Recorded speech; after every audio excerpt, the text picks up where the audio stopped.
Welcome to USTC360. I'm your host, Deborah Boudreau, and I'm here at the UN Plaza at the opening session to the 58th Annual CSW Conference, or the Commission on the Status of Women. This year, it brings together delegates from over 180 nations and territories and over 80 member NGOs for a total of 2 weeks.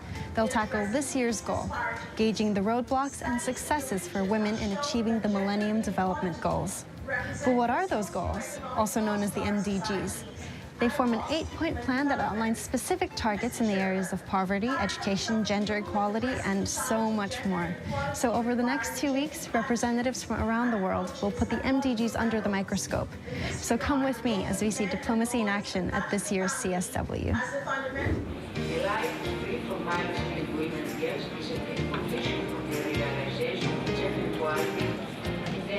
I am now with the chair of this year's CSW, His Excellency Liran Kavaktulan. Thank you very much for joining us. Thank you. Your Excellency, what is the scope of this year's CSW? In this particular session, the theme is really to assess the achievements and the challenges in the implementation of MDGs, the Millennium Development Goals. There are two other, shall we say, important concerns of the CSW 58. And this is reviewing what was agreed in 2011, and this relates to accountability with respect to achieving the objectives relating to girls' education and technology and all that. And the second is in the emerging issue, which is relating to access to productive capacities or productive resources. And can you tell me about how much blood, sweat, and tears goes into putting the whole conference together? Because you have so many delegates, so many NGOs and other participants over here for the next 2 weeks. You have to prepare early and really put in motions already the whole range of discussion and preparation, not just countries, not just member states, but even regionals, and even here. And this involves all stakeholders, the mobilization of the civil society, because it is very important that everyone is really involved as much as possible, because the issue of gender equality is really important in just everywhere and every topic and every issue, and that's why it's very important to mobilize all. Every year the CSW is held here in New York. So what about New York City makes this the prime location for the CSW? That's hard for me to answer. Maybe my wife, But you see, New York, being of course, I will say, the center of many things. You have all delegations here. You can name any part or any post, diplomatic post. There would be some countries not represented there. But in New York, everybody is there as a member. What do you hope will happen over the next 2 weeks? Well, we hope to achieve a well-crafted, agreed conclusion that will be faithful to the priority theme of this session. So this will be the focus, while at the same time, already setting the stage for what could be done in order to speed up and accelerate the implementation or the achievement of the Millennium Development Goals, which is already less than 2 years, already next year. And to set the stage for what can be contributed for the post-2015 development goals, or the so-called SDGs, the Sustainable Development Goals. Well, thank you very much and good luck in achieving those goals over the next 2 weeks. Thank you, thank you, thank you. So now let's turn to a more creative side of the UN CSW.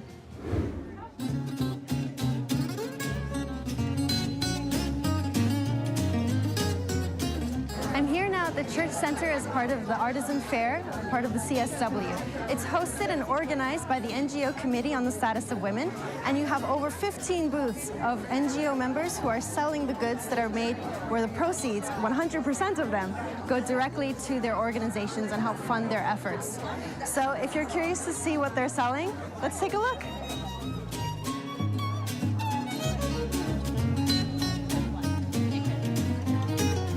So this is a doll that was made in Thailand, and if many of you are familiar with Snow White, here are the 7 dwarfs, and over here, Snow White becomes her evil stepmother. So you've got 3 in 1. For occasions, remember Imelda Marcos usually have like. So ornate, and who makes these? This is our Philippine national dress. Mostly wear this dress those who have the highest position in the government, like the First Lady. And we mostly wear this during the party. Well, with sleeves like this, I can imagine you'd have a very good time. Yeah.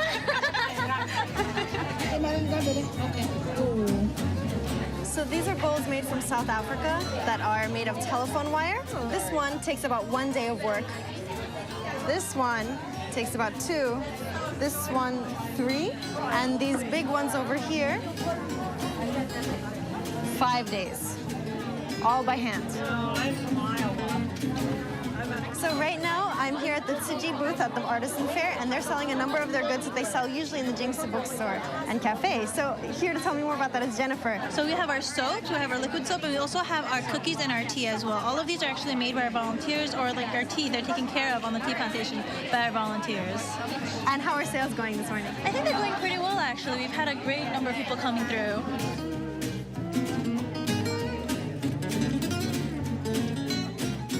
So what I've got in my hand here is cotton rose. About how long does it take to make this rose? To make the soap, it takes up to 8 weeks. We use a co-process system where it's traditionally 4 weeks long, but in order to lower the acidity of the lye that we put in to make the soap, it takes up to 8 weeks. It makes it gentler on the skin.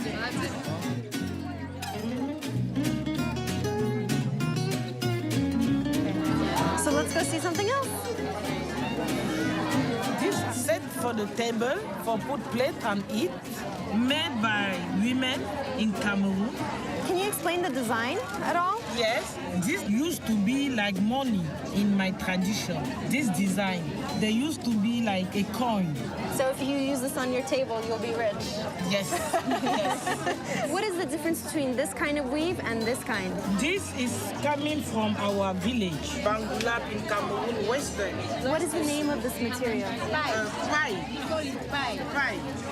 For these, the sun takes care of everything. If you get any kind of stain on this or this, you just have to wipe it off or add some water and wash a little bit, lay it out in the sun. You put in water, you make Just shake off the water, just as she showed us, and you're good. This is the stall for the Afghan Women's Fund, and they're selling all kinds of jewelry made with silver, ranging from bracelets, necklaces, rings, you name it. So let's have a look.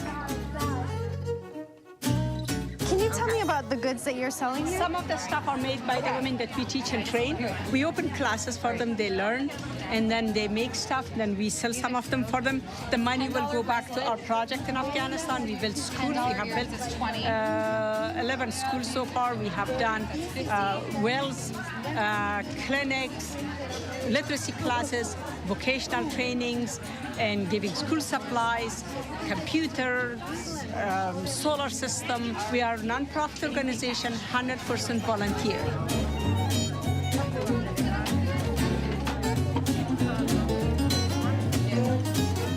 Everything you see here at the Artisan Fair is only a small piece of the pie here at the CSW. Rather, it's the panels that have been brought together by these NGOs that are really bringing the meat and potatoes to this conference. So let's go take a look at one of them now. I'm here at the panel for the CSW called The Power of Data, How Research Advances Social Change for Women and for Girls. And the panel here features 4 diverse women who are each presenting topics that touch on how data collection can help cause social change for women. The kind of data that the panelists each discuss here, as the panelists convey, are crucial in reaching every Millennium Development Goal, the theme of this year's CSW. But I wanted to talk about the issue of women's work and how do you make education relevant in school to the kind of opportunities women and girls or boys may have. They don't know how to retain jobs. They don't have negotiation skills to demand better, safe conditions in their workplace, to be free of harassment and all the issues that we know. It's here that the speakers suggest that the solutions to global issues are complex, but so are the people they are intended to serve. How does this process begin? Let's find out from one of the voices here from the CSW. I'm here now with Dr. Priya Nanda, who's just from the panel that we just were at, and she's here to tell me a little bit about data methodology. So what were some of the key points you wanted to highlight at this morning's conference? Basically, the panel was trying to make a case as to why it's important to have the kind of evidence on women's lives and girls' lives and social change that impacts women and girls. and the fact that there is actually quite a dearth of evidence, and there is a recognition that we do need new critical data to allow foundations, governments, donors to make the investments that are necessary and to really evolve and have much more nuanced strategies that can really impact and bring about social change. And the panel was really talking about both making the case for data, making the case for building more alliances with organizations that have traditionally not been doing research, and also talking about the complexities of what this data is and how do you really measure social change.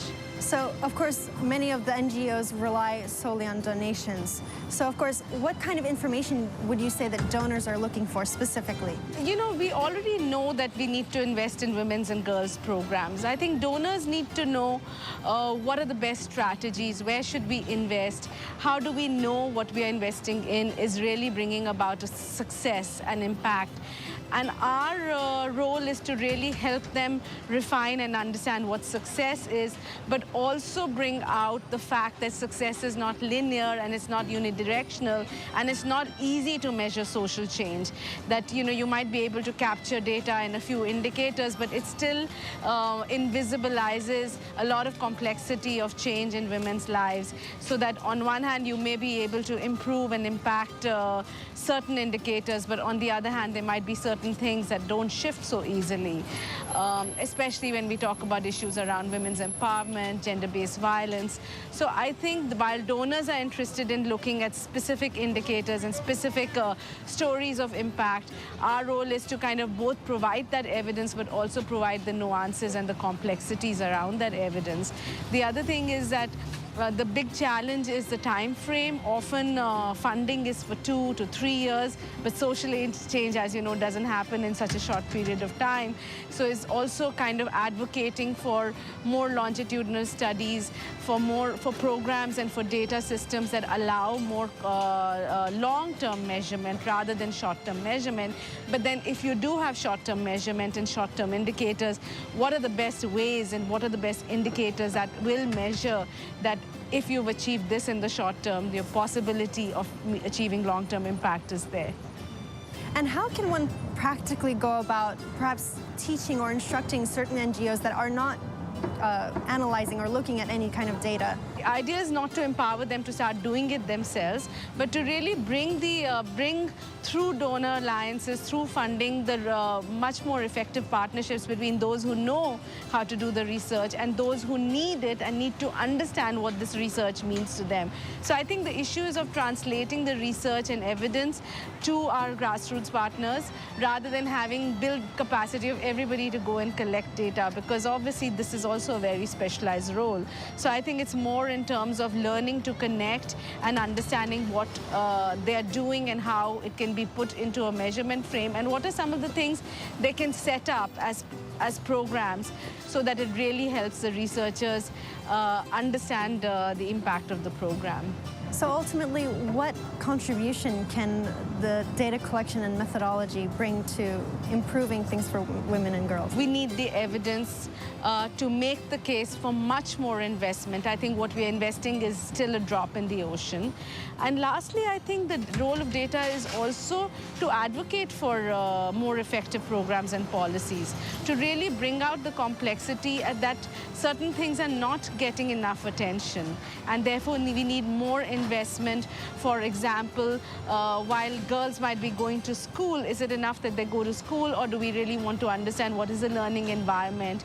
Are they safe in schools? And what is this kind of schooling really doing to their agency and voice? So really kind of pushing the envelope on what else we need other than just getting some of the initial success parameters as proof points out there. Well, best of luck in achieving more success with even larger parameters. Thank you very much. And now let's have a look at another part of the conference where girls are the ones voicing their opinions here at the CSW. CIGI has made its presence known here in New York, just as in the UN's previous conferences. Always present as part of the international team, Deborah Boudreau has made sure to support and help guide CIGI's engagement in the Western Hemisphere.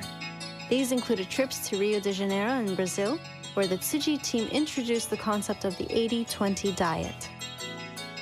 Most recently, Deborah also participated in the UN's Framework Convention on Climate Change in Warsaw, Poland in 2013. At this year's CSW, she comes as a supporter of Tzu Chi, but also as one of its ambassadors.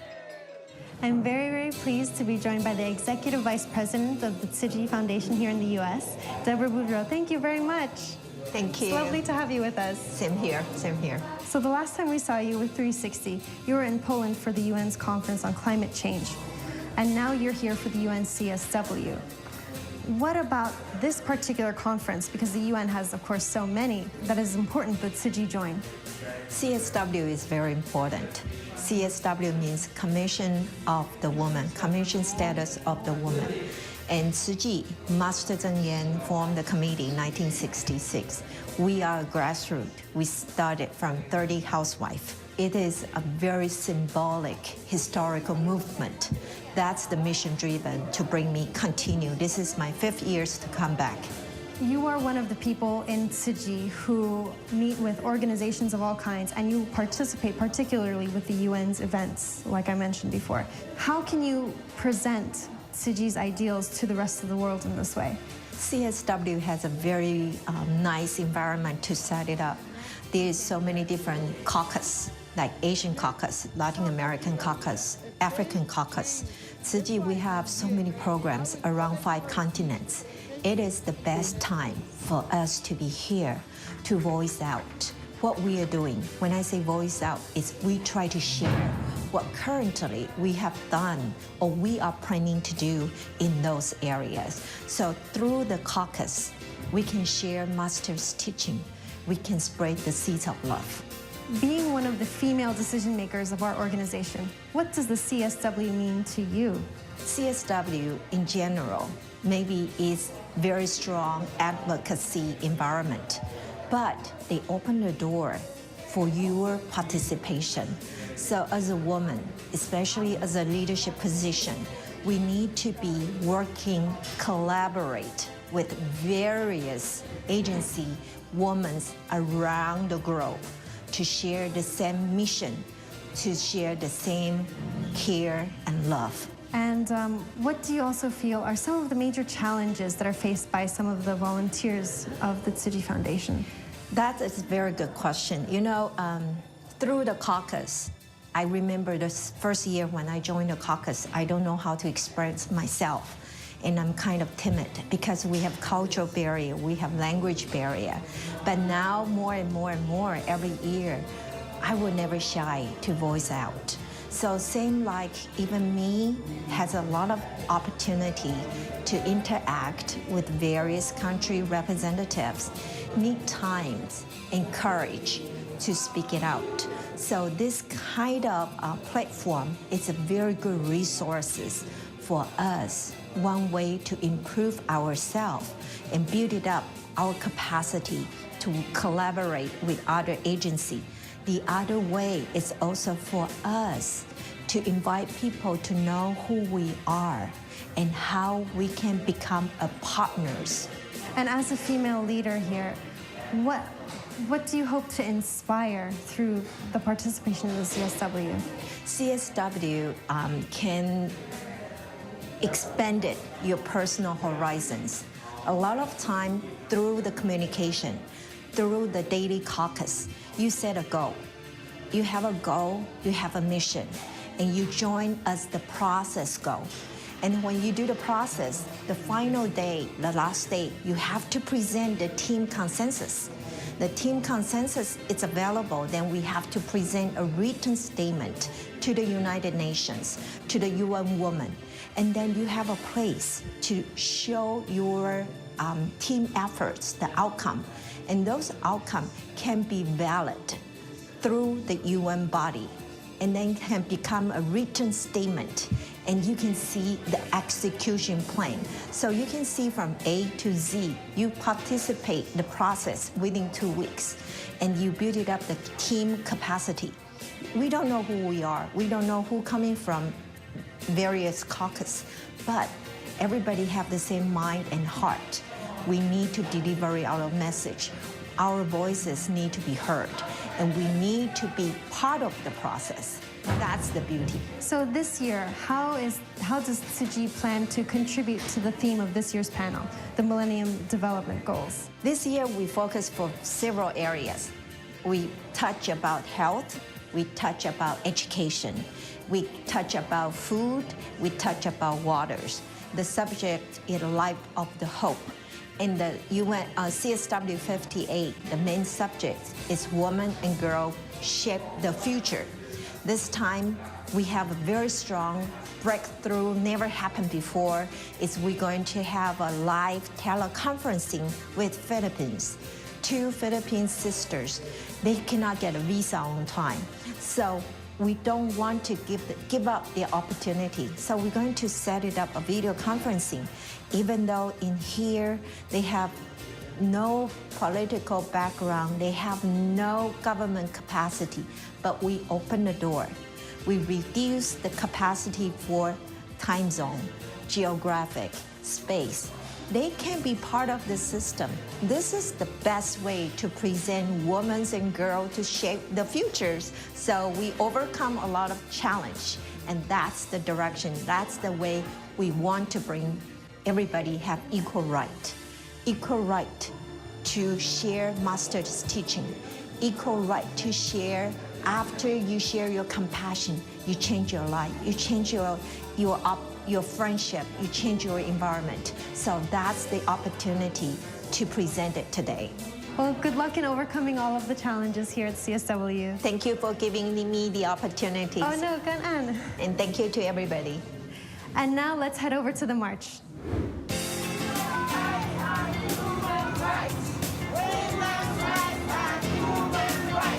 I'm here at the March in March as part of the CSW. It's organized also by the NGO Committee on the Status of Women, and it features participants from delegations and also NGOs that are part of this conference. It starts here at the UN Plaza, and it goes around the block across 42nd Street back to Dag Hammarskjöld Plaza. And it was Dag Hammarskjöld, who was the UN Secretary General previously himself, who had said, everything will be all right. When people stop thinking of UN as a weird Picasso abstraction and see it as a drawing that they made themselves. We're not victims, we are agents of change. There's over 2.5 billion people without adequate sources of water on this planet, and we need to have women empowered to take care of that problem. And every woman deserves justice, equality, rights, and access to all, to the women.